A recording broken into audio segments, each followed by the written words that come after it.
RP4F, and RP2F printer cleaning. Here is how to thoroughly clean your RP4F and RP2F printer. Press the lid release tab and open the lid. Remove any installed media to allow access to the media holder. Using a thermal printer cleaning pen, swipe the print head to remove built-up debris.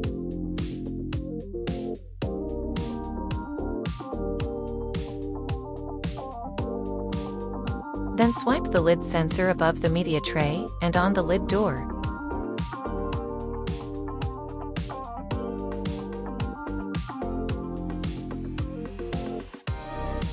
Deposit a small amount of isopropyl alcohol onto a microfiber towelette.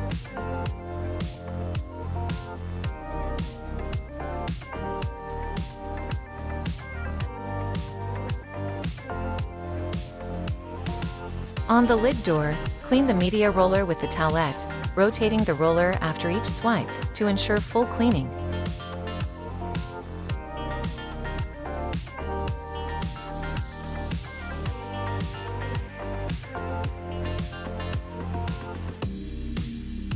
Using the same towelette, wipe down any debris from inside the media holding tray, as well as debris on the lid door.